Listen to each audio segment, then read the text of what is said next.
Usually, when we picture a cyber attack, we imagine someone, kicking down the digital front door, Right. like a brute force password spray, or maybe a zero-day exploit just crashing right through the firewall.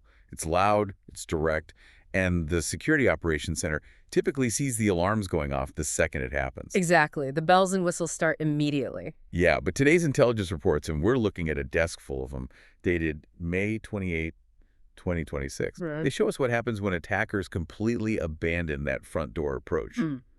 Instead, they decide to just quietly poison the town's water supply. You wouldn't even know you were under attack until you already took a drink. Which is a terrifying prospect, honestly. It really is.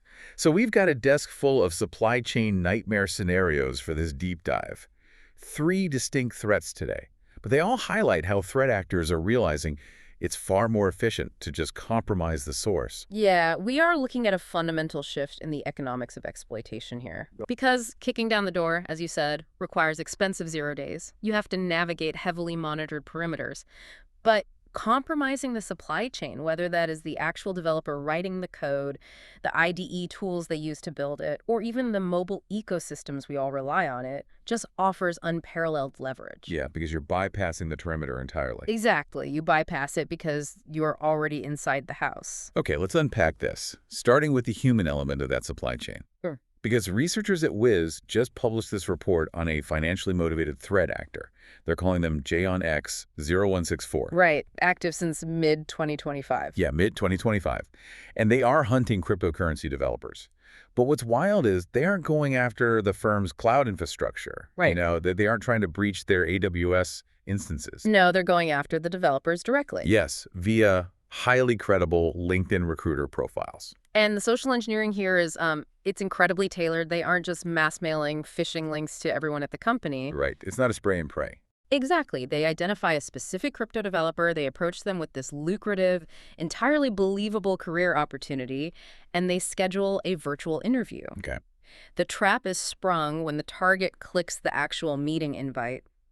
They're steered to a rogue domain that, well, it perfectly mimics a standard teleconference provider. So it looks totally legit to the developer. Completely. And once the page loads, it throws a fabricated technical error. It basically says, hey, your audio is broken, and it prompts the victim to download a fix from a spoofed domain. Right. And that domain is apple.driver-store.com. Yes. And I mean, the psychology of that lure is what makes it so dangerous.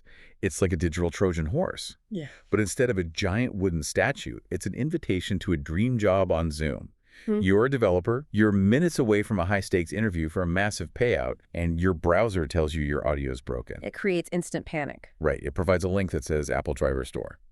You aren't thinking about OPSEC in that moment. You're thinking about not looking foolish on this very important call. Yeah. But wait, these are highly skilled developers being targeted. How are tech-savvy people falling for a fake audio driver download? Well, what's fascinating here is how panic completely overrides technical training. Yeah. The attacker creates this high-pressure, artificial time constraint. The developer downloads the supposed fix, which actually drops a custom macOS malware called Audio Fix. Okay, audio fix. Yeah, it's a Python-based info stealer, but it's very clever about its persistence. It masquerades as a legitimate system audio driver, specifically Corey Audiod, which, perfectly aligns with the fake Zoom error they just experienced. So the victim opens their activity monitor, sees an audio process running, and thinks, oh, great, I solved the problem. Exactly. But under the hood, it actually saves itself as Chrome Updater and executes via launch dreidel. Okay. For anyone dealing with macOS forensics, using launch daemons and agents is the standard way to guarantee the malware spins up every single time the machine boots. Yep. And Audio Fix doesn't come alone. It drops MiniRat right alongside. MiniRat. Now, that's a Go-based backdoor, right? It is. Researchers actually found it previously hiding inside a legitimate DeFi toolkit NPM package. So once MiniRat and AudioFix are both running, the blast radius on that developer's machine is total. Wow. The payload immediately targets their password managers, iCloud keychains, crypto browser extensions, and critically, it hijacks active session tokens for Slack, Discord, and Telegram. Okay, let me stop you there because grabbing session tokens for Slack and Telegram is a massive escalation. It's huge. They aren't just talking about draining the developer's personal MetaMask wallet here. With those active tokens, the attacker can just impersonate the developer in internal company channels. Exactly, bypassing multi-factor authentication entirely. Because the session is already authenticated. Which is the ultimate goal. I mean, JONX0164 uses that compromised endpoint to pivot laterally into the company's internal code distribution systems. Right, getting into the CI/CD infrastructure. Exactly. They want to modify the source code of the crypto firm's actual product before it ships out to customers. That is just wild.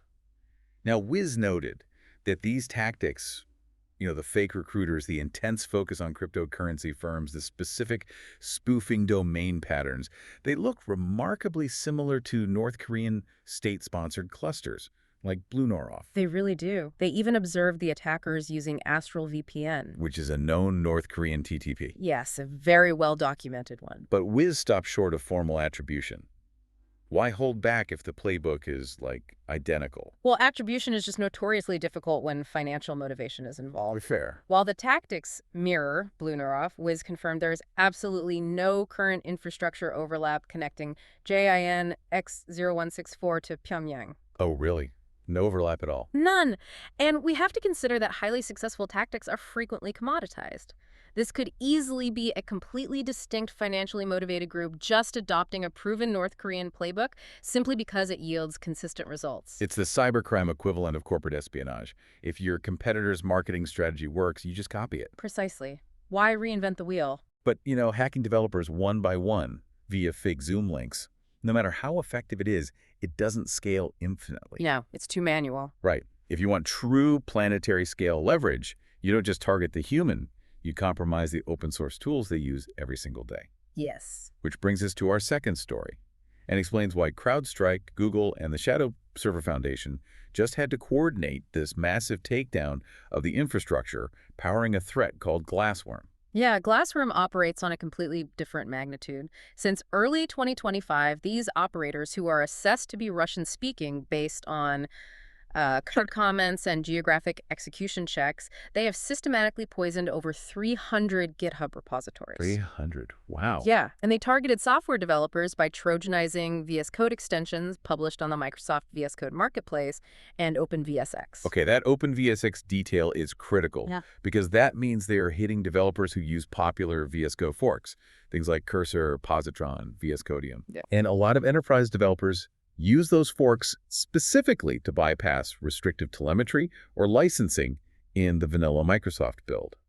So an attacker drops malicious code into a seemingly legitimate syntax highlighter or a deployment extension, and the developer just willingly installs it. And when that poisoned extension runs, it executes with the full privileges of the developer. Right. From there, Glassworm deploys Glassworm Rat. It's a WebSocket-based JavaScript remote access Trojan, and it drops alongside a rogue Google Chrome extension. Okay, so a RAID and a Chrome extension. Yeah.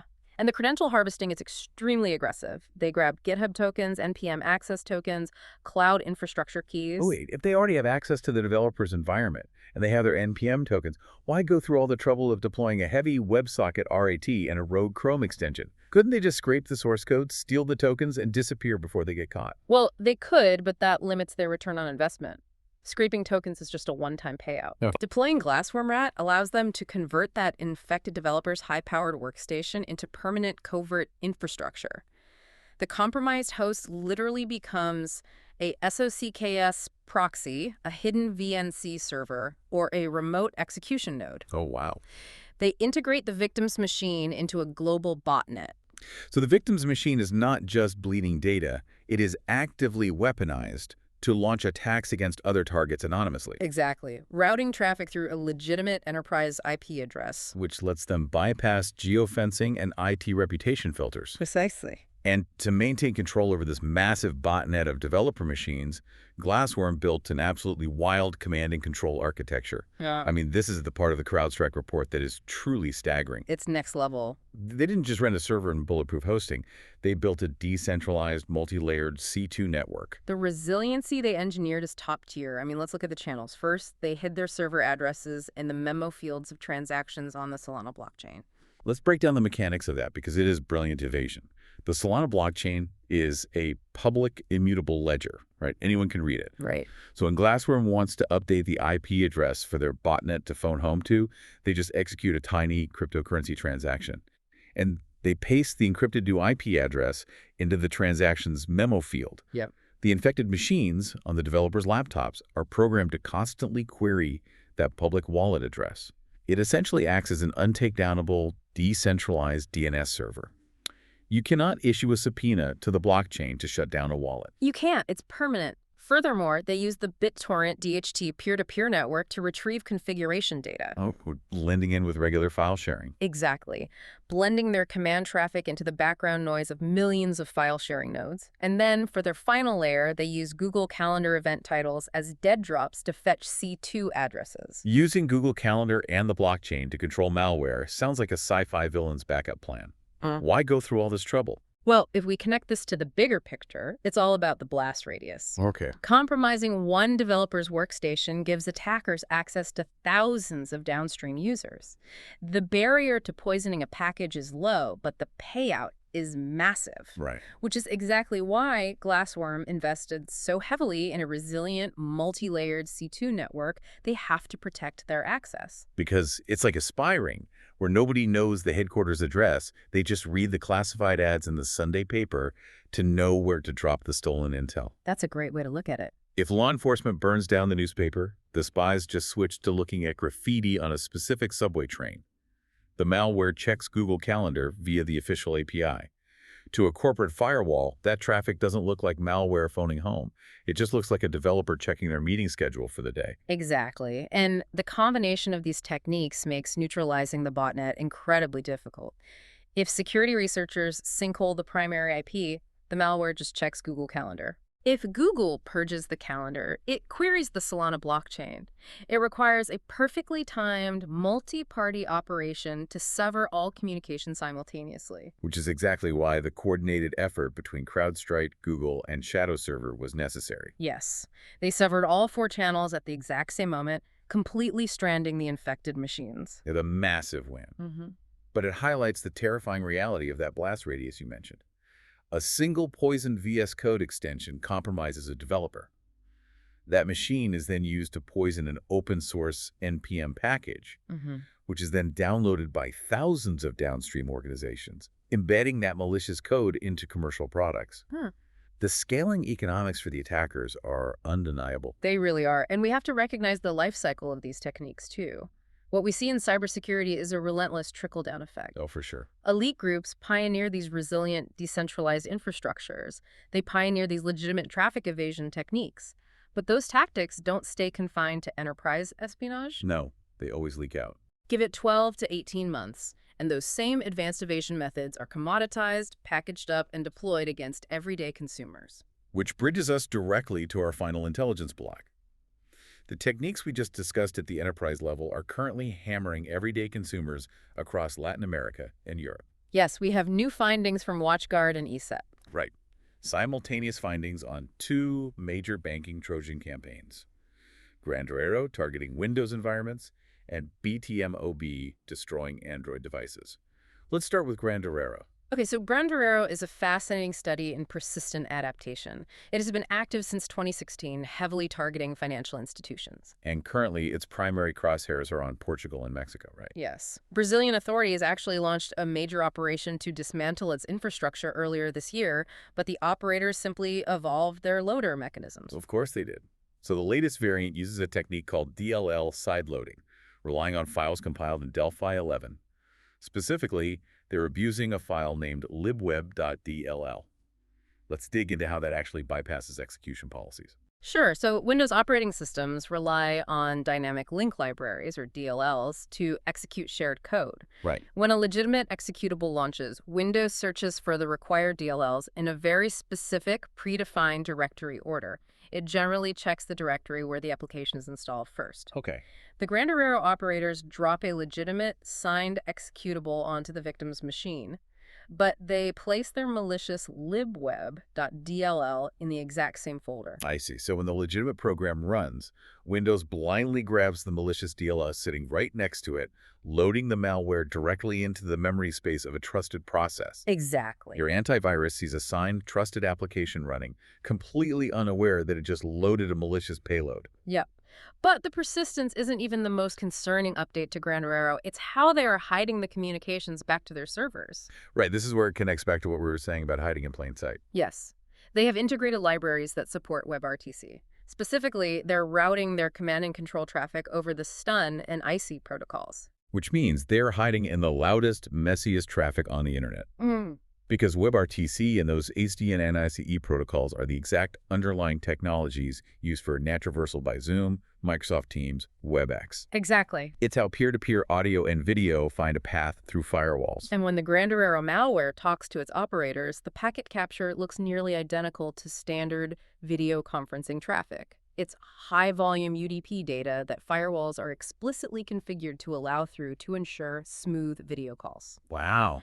This raises an important question. How can surface-level enterprise defenses, and certainly consumer-grade antivirus, differentiate between a malicious command payload and a 10.0 AM marketing sync? They can't. They're just hiding in plain sight using the protocols we implicitly trust. And while Grandorero is using WebRTC evasion on Windows, the mobile landscape is facing something arguably more invasive. Yeah, let's talk about Android. ESET's tracking of the BTMOB Android Remote Access Trojan shows a terrifying level of device control. It spreads through fake Google Play Store apps, usually linked from streaming sites or cryptocurrency phishing pages. And the infection chain hinges entirely on abusing Android's accessibility services. Accessibility services. Yeah. These services are originally designed to help users with disabilities by, reading screen content or automating taps. Right, like screen readers. Exactly. But when a victim installs a fake BTMOB app, it aggressively prompts them to grant accessibility permissions. And the second the user clicks allow, it's game over for that device. Utterly. With accessibility rights, the malware can interact with the UI on behalf of the user. Wow. It can dismiss security warnings, grant itself further administrative permissions, and intercept two-factor SMS messages without the user ever seeing a single prompt on the screen. That's terrifying. ESET noted it can capture screenshots, log keystrokes, and even live stream the device's screen to the attacker. Yes. They specifically highlighted its ability to capture Alipay pins. It basically records the screen while the user inputs their payment details. Unbelievable. It can also just quietly mine cryptocurrency in the background, draining your battery while you scroll through social media. But, the capability isn't even the real story here. The real story is the business model powering it. BTMOB is actively being sold on X, formerly Twitter, by a threat actor named EVLF. It operates as a full-fledged malware as a service. Right. EVLF isn't just selling a virus. They are providing a comprehensive turnkey business operation. A business in a box. Exactly. The subscription includes a web-based operator panel and a custom APK builder. A buyer can generate new payloads, customize their phishing lures for specific geographic regions, and manage their infected devices through a clean UI without needing to write a single line of malicious code. And the pricing tiers are remarkably accessible for the damage it causes. You can rent the entire BTMOB infrastructure for $700 a month. You can buy a lifetime license for $1,200. Or, if you want to completely control your own destiny and avoid the monthly fees, you can purchase the complete server source code for $7,000. So what does this all mean? It's basically a dark web franchise model. You don't need to know how to build a digital bank vault drill. You just rent one with an easy-to-use interface. Yeah, this drastically lowers the barrier to entry for cybercrime. But the ecosystem took a massive turn in December 2025. What happened? An Italian cybersecurity firm, D3 Lab, reported that the entire BTMOB development toolkit leaked online. Wait, the whole thing? The builder, the source code, the operator panels? Everything. Huh? D3 Lab's analysis revealed that EVLF was functioning as a service provider, strictly enforcing licensing and authentication on their customers to protect their revenue stream. But when that toolkit leaked, all those licensing checks were bypassed. Oh, wow. The underground market was suddenly flooded with the unadulterated source code. So instead of paying EVLF $700 a month, any script kiddie with a grudge and basic server knowledge can spin up their own elite-level Android banking Trojan for free. Exactly. It is the absolute democratization of advanced cybercrime. And it's unleashing a wave of copycat campaigns across Latin America and Europe. The downstream effects of that leak are what we are seeing in the wild today.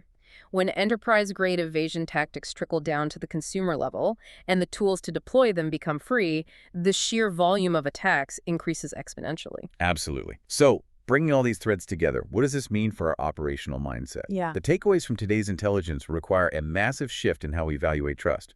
First, regarding the human supply chain, the GINX 0164 campaign proves that context is a weapon. Right. If a recruiter pulls you off a trusted platform into a proprietary video conference that immediately demands a software update to fix an error, you need to recognize the artificial urgency. Attackers are manufacturing panic to bypass your technical logic. And second, the Glassworm takedown demonstrates that our trusted ecosystems, VS Code extensions, NPM packages, open source libraries, these are active battlegrounds. Yeah. The concept of implicit trust in software development is dead. You cannot assume an extension is safe just because it is hosted on a legitimate marketplace. Rigorous verification, dependency mapping, and zero-trust execution environments are no longer optional. And finally, regarding consumer devices and the fallout of BTMOB, Android accessibility services are the keys to the kingdom. Treat any application asking for those permissions with extreme prejudice. Absolutely. A flashlight app or a PDF reader does not need the ability to read your screen or simulate taps. Because as the BTMOB leak showed us, the capability to completely hijack your digital life is now freely available to anyone who wants to compile it. Exactly. I mean, consider the overarching trajectory we've mapped out today. Threat actors are engineering resilient, decentralized infrastructures, hiding command servers and public blockchains, and API calls to Google Calendar. They are burying their communications inside the stun-in and IC protocols of normal web traffic, and they are sideloading into trusted software execution paths. If the tools used to build our software are compromised at the source, and the malware hiding within them is structurally indistinguishable from legitimate network traffic, are we approaching an event horizon where we can never truly cryptographically verify the safety of any software update, no matter how pristine the source appears? That is a staggering implication. I mean, if the water supply itself is fundamentally untrustable, the entire foundation of how we build and deploy technology has to be re-architected. It really does. Thank you for joining us for this deep dive into today's intelligence. Remember, in an environment where the supply chain is the primary target, continuous skepticism and staying informed are your absolute best defenses. We will be back tomorrow to analyze the next wave.